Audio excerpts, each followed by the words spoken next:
200 गायों की dairy farming और 200 बछड़ों की फार्मिंग लोग शहरों के अंदर एक मरला ज़मीन भी नहीं है उनके पास, वो और पाकिस्तान के अंदर कर रहे हैं। हॉलैंड, अमेरिका और ऑस्ट्रेलिया के फार्मर ने अपनी जो लाइव स्टॉक है उसे इतना ऊपर ले गए हैं, इतना जदीद डेयरी फार्मिंग में आ गए हैं कि आज हमारे जैसे मुल्क के लोग उस कंपनी की या उस मुल्क की ब्रीड को मंगवाते हैं और उससे दूध की प्रोडक्शन लेते हैं। हाँ सब पहले ये बात चला करती थी कि शहर में रह के इंसान डेयरी फार्मिंग नहीं कर सकता, लेकिन अब चाहे आप शहर में हैं, चाहे आप गांव में हैं, चाहे आप देहात में हैं, आप 100 जानवरों की डेयरी फार्मिंग कर सकते हैं। चाहे वो कट्टे हैं, चाहे वो बच्चे हैं, चाहे वो बकरियां हैं, चाहे वो मिल्किंग एनिमल हैं। आपके पास एक मरला ज़मीन भी नहीं है, आप 100 200 की जानवरों की डेयरी फार्मिंग कर सकते हैं। अस्सलाम वालेकुम नाज़रीन, हाफ़िज़ किराम आपकी खिदमत में हाज़िर है और लेके आए हैं आपके लिए ऐसी वीडियो जो आपके लिए ना सिर्फ आप फार्मर हजरात के लिए बल्कि हर उस फर्द के लिए जो फार्मिंग करना चाहता है, गाय भैंस बकरी बछड़े पालना चाहता है और उसकी परेशानी है कि भाई शहर में हूँ, घर छोटा है या फार्म की जगह है, अपना चारा अपनी ज़मीन नहीं है तो कैसे करूँ। डॉक्टर रिजवान साहब ने ये सारी बातें हल कर दी हैं कि अगर आपके पास साइलेज मौजूद है, आपको चारा काटने की, लाने की, ज़मीन ठेके पे लेने की, रोज़ाना कुतरने की, ये कोई टेंशन नहीं। अगर एक बंदा लेबर का एक बंदा रखा है तो 40 से 50 जानवर आप बड़े इजी पाल सकते हैं। डॉक्टर साहब से डिटेल से गुफ्तगू करते हैं, साइलेज के फ़वाइद पे बात करते हैं और पूरे पाकिस्तान में डिलीवरी के तौर पर बात करते हैं और इम्पोर्टेंट बात रेट की बात करेंगे कि आपको ये साइलेज किस रेट में आपके घर की दहलीज पे मिलेगा। अस्सलाम वालेकुम। अस्सलाम, आप सब क्या हाल है? सब खैरियत? अल्हम्दुलिल्लाह। डॉक्टर साहब आप सुनाएं? जी अल्हम्दुलिल्लाह ठीक ठाक। जी जी सबसे पहले बहुत शुक्रिया जी, आपने मेरे पाकिस्तानियों को बड़ी कीमती मालूमात दी, क्योंकि बहुत सारे ऐसे एरियाज़ हैं इस वक्त और बहुत सारे लोग हैं जहाँ वो एरियाज़ हैं जहाँ इस वक्त साइलेज अवेलेबल नहीं होता और बहुत सारे ऐसे लोग हैं जो साइलेज के नाम से अभी तक वाकिफ़ नहीं है या वाकिफ़ हैं लेकिन पता नहीं हाव ना नहीं इतनी। अपना नाम, एड्रेस, लोकेशन बताइएगा और उसके बाद हम साइलेज पे बात करते हैं। जी मेरा नाम डॉक्टर रिजवान है, मैंने पीएचडी की हुई है और अरसा 6 साल से मैं साइलेज के शोबे से मुंसलिक हूँ। पीएचडी करने के बाद मेरा सबसे पहला मकसद था कि क्यों ना पाकिस्तान की एग्रीकल्चर को, डेयरी फार्मिंग को यूरोप लेवल तक लेके जाया जाए। मेरा पाकिस्तान का किसान मर रहा है, पिस रहा है, डेयरी फार्मिंग नुकसान में जा रही है, क्यों ना कोई ऐसी प्रोडक्ट लेके आया जाए कि मेरा पाकिस्तान का जो डेयरी फार्मर है वो भी दिन दुगनी रात चुगनी तरक्की करे। अच्छा डॉक्टर साहब, सबसे पहले मेरे व्यूअर्स को बताइएगा लोकेशन, एड्रेस क्या है, नाम पता क्या है, डिटेल से बताइएगा। सर हमारी लोकेशन है Dipalpur district Okara, main city में इंटरनेशनल मंडी में हमारा ऑफिस है और इसके बिल्कुल साथ ही हमारा प्लांट है। सर कितना अरसा है साइलेज की फील्ड में आपका? तकरीबन मुझे 6 साल हो गए हैं इस साइलेज की फील्ड के अंदर। जब से मैंने पीएचडी की है उसके बाद से मैं साइलेज की फील्ड क्या समझते हैं आपने पीएचडी के रिजल्ट क्या है कि साइलेज बेचना चाहिए, लोगों को खरीदना चाहिए, इसका जानवरों को क्या फ़ायदा है, मोटे अल्फाज में बताइएगा। मोटे अल्फाज में मैं ये बताऊंगा कि ये जो ट्रेडिशनल रस्मी चारा जाट डालते हैं, इस चारे के अंदर 80 से 90% पानी होता है। आप जानवरों को चारा खिला खिला के फिर कहते हैं जिसका दूध नहीं बढ़ रहा, उसका गोश्त नहीं बढ़ रहा, फिर हर तरह का नुकसानदेह वंडा आप उसे देते हैं। वनडे के अंदर टॉक्सिन होते हैं और टॉक्सिन के अंदर अगर मिसाल के तौर पे उस वनडे के अंदर फंगस लग गई है तो वो आपके जानवरों को भी मार सकता है। ये बिल्कुल इसी तरह ही है, एक बच्चा जो देसी घी पे पला है, एक बच्चा जो बर्गर शवारमे पे पड़ा है। जो बर्गर शवारमे पे पला हुआ है वक्ती तो वो फूल जाएगा, लेकिन अल्टीमेटली उसकी उम्र भी कम होगी और उसके बाद वो नुकसान भी उससे ज़्यादा होगा। लेकिन जो बच्चा गांव का है, देहात पे है, देसी घी पे पला हुआ है, वो अच्छा और सेहतमंद तंदुरुस्त होगा। तो बिल्कुल इसी तरह ये साइलेज देसी घी है और ये जो आप वनडे खिलाते हैं, खल खिलाते हैं, पता नहीं कौन कौन सी कंपनियों के टॉक्सिन मिले हुए जहर उलूदा या वनडे खिलाते हैं, इनसे आपकी जान छूट जाएगी अगर आप ये साइलेज इस्तेमाल करना शुरू कर देंगे। अगर साइलेज क्यों बेहतर है और कैसे बेहतर है, इसके फ़वाइद क्यों और कैसे हैं ये बताइएगा। सबसे पहले नंबर पे मैं बात करूं ये सब्ज़ चारे की और साइलेज के मवाजने की। सब्ज़ चारे के अंदर प्रोटीन सिर्फ 1 से 1.5% है।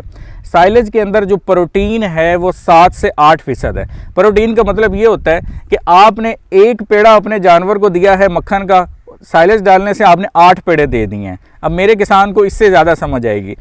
तो आप एक पेड़ा देंगे तो ज़्यादा ग्रोथ होगी, 8 पेड़े देंगे तो फिर बहुत ही ज़्यादा हो जाएगी। तो ये चीज़ है कि साइलेज के अंदर प्रोटीन 8 से 9% है, 7 से 8% है, और जबकि सब्ज़ चारे के अंदर जो प्रोटीन है वो 1 से 2% है। उसके बाद मेरा किसान तूड़ी ऐड कर रहा होता है, भर भर के 1000 रुपये मन तूड़ी ले रहा होता है। अब तूड़ी एक फिलर है, तूड़ी ने सिर्फ पेट भरना है, ना तो उसने जानवर का दूध बढ़ाना, ना उसने गोश्त बढ़ाना। और ये मैं ऑन द रिकॉर्ड बात कर रहा हूँ कि अगर आप दूध देने वाले जानवर को तूड़ी पे रखते हैं तो वो जानवर दूध सुखाना शुरू कर देता है। पूरा गूगल बड़ा पड़ा है, इसका डाटा मौजूद है। अच्छा सर, आपकी बातें तो सही है, लेकिन लोगों की जेब इजाज़त नहीं देती वो साइलेज परचेज़ करें इतना कॉस्टली, जबकि तूड़ी और सब्ज़ चारा उनको कम रेट में मिल जाता है, इसलिए लोग साइलेज नहीं डालते। जी, मैं उसका भी आंसर कर देता हूँ। देखें, जो एक चारा है जो आम जानवर खाता है वो तकरीबन 1 से 1.5 मन खा लेता है। साइलेज चाहे जितना मर्जी बड़ा जानवर है वो 25 किलो खाएगा। अब एक जानवर खा रहा है जी सब्ज़ चारा 50 किलो, साइलेज खा रहा है वो 25 किलो, तो 50 किलो के रेट को ज़रब दे लें, 25 किलो के रेट को ज़रब दे लें, तो ये आपको कहीं इससे सस्ता पड़ेगा। ये दूध भी बढ़ाएगा, ये गोश्त भी बढ़ाएगा। फिर आपको सब्ज़ चारे के साथ जो है वो वंडा ऐड करना पड़ेगा।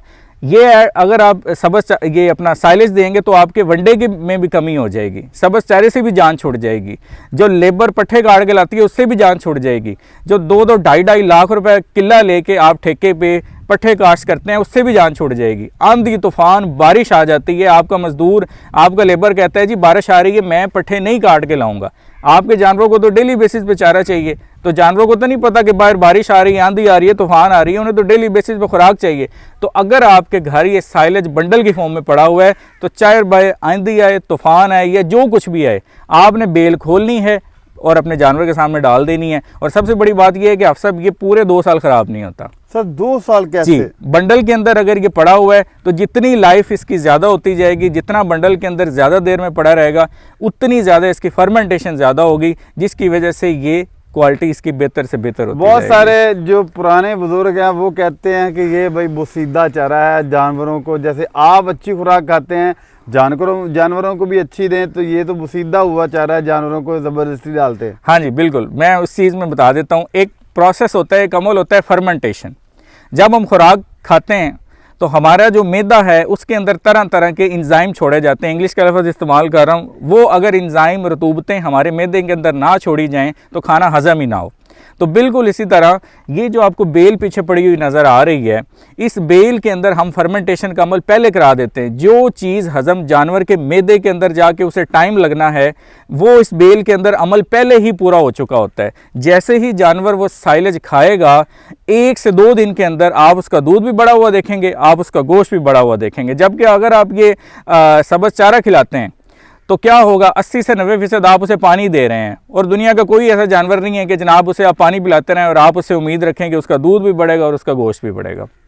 अच्छा सर, अब लोगों का एक क्वेश्चन होता है कौन कौन से जानवरों को खिलाया जा सकता है, किस किस जानवर के लिए बेहतर, क्या बकरियों को भी साइलेज खिलाया जा सकता है? दुनिया का हर जानवर, चाहे वो खच्चर है, चाहे वो गाय हैं, भैंस है, बकरी है, चाहे वो ऊँट हैं, दुनिया का हर जानवर बड़े शौक से साइलेज खाता है। बहुत सारे लोगों का सवाल है कि बकरियों को साइलेज खिलाना अच्छा नहीं है, उनके लिए साइड इफ़ेक्ट का बाइस बनता है, इसमें कोई एहतियाती तदाबीर हैं? मैं इसमें एक ओपन सी मिसाल देता हूँ। दुबई, यूएई वगैरह में इतने बड़े बड़े गोट फार्म हैं, वहाँ सारी जगह ही साइलेज ही खिलाया जाता है और हम एक्सपोर्ट भी करते हैं।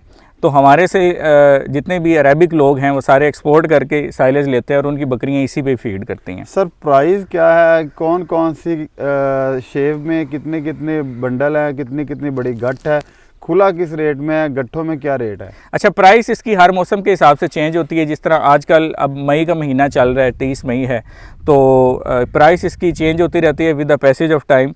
तो उसमें हमारा एक फेसबुक पेज है RJ साइलेज, तो उसमें करंट जो आजकल प्राइस चल रही है खुले कुतरे की जो हम आपको देंगे वो हम देंगे 12 रुपये किलो, और जो बंडल की फॉर्म में हम देंगे आपको 80 किलो का बंडल जो आपको नज़र भी आ रहा है वो हम आपको देंगे 15 रुपये किलो, और कम से कम 300 वन डिलीवर करेंगे। 300 वन से कम डिलीवर करना मुमकिन नहीं है क्योंकि हमारा सेटअप बड़ा है, होलसेल ही डील करते हैं, तो 300 वन का कम से कम आपको ऑर्डर करना पड़ेगा। जी डॉक्टर साहब बहुत शुक्रिया कीमती मालूमात, अहम इन्फॉर्मेशन देने का।